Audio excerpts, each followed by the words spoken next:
14 ಇರುತ್ತಮ್ಮ ನಿಂದು. Boat neck princess cutting length 14 ಇರುತ್ತೆ, 13.5 ಇಕ್ಬೇಕು. ಇದು ಶೋಲ್ಡರ್ 6, 1.5 ಜಾಸ್ತಿ ಬೋಟ್ ನೆಕ್ಗೆ. ಕೈ ಕಡೆ 7.5 ಇಕ್ಬೇಕು. ಸೈಡ್ ಅಟ್ಯಾಚ್ 8, 4 ಭಾಗ ಮಾಡ್ಕೊಂಡು. ಮತ್ತೆ 2 ಡಾಟ್ಗೆ ಎಲ್ಲ ಸೇರಿ 10 ಆಗುತ್ತೆ. ಮೇಲ್ಗಡೆ 9.5 ಇಟ್ಕೋಬೇಕು, 1/2 ಇಂಚ್ ಕಮ್ಮಿ. ಇದನ್ನ ಬಾಕ್ಸ್ ಮಾಡಿ ನಿನ್ ಬಾಡಿ ಸೈಜ್ ಇದು.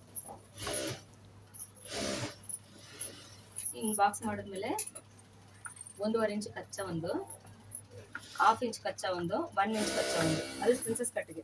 ಪ್ರಿನ್ಸಸ್ ಕಟ್ ಇದ್ರೆ ಮಾತ್ರ ಇದು 1 ಇಂಚ್ ತಗೋ, ಇಲ್ಲಾಂದ್ರೆ ಇದು 1/2, ಇದು 1.5 ಸಾಕು. ಇಲ್ಲಿ 1.5, ಇಲ್ಲಿ 1.5, ಇಲ್ಲಿ 1/2. ಇದು ಡಾಟ್ ಮಾಡ್ಕೋಬೇಕು.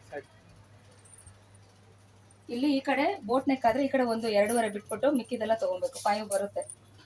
ಮತ್ತೆ ನೆಕ್ ಬಂದು 4.5 ನಾರ್ಮಲ್ ಸೈಜ್, ಅದು 4ಕ್ಕೆ ಬರುತ್ತೆ ಹೊಲ್ದಾದ್ಮೇಲೆ.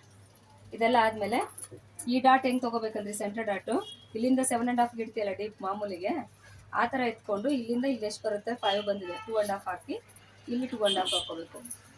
ಮತ್ತೆ ಶೋಲ್ಡರ್ ಸೆಂಟರ್ ಡಾಟ್ ಹೆಂಗೆ ಎತ್ಕೋಬೇಕಂದ್ರೆ ಯಾರಿದ್ರೆ 3ರಿಂದ 1.5 ಒಂದು ಡಾಟ್ ಹಾಕಿ ಸೆಂಟ್ರಿಗೆ ಎತ್ಕೋಬೇಕು. ಇದನ್ನ ಕೌಂಟಿಂಗ್ ಮಾಡಬಾರ್ದು. 1.5 ಎಕ್ಸ್ಟ್ರಾ ಎತ್ಕೊಂಡಿರೋದು. ಇಲ್ಲಿ 2.5, ಇಲ್ಲಿ 1, ಇಲ್ಲಿ 1. ಇಲ್ಲಿಂದ ಸರ್ಕಲ್ ಮಾಡು.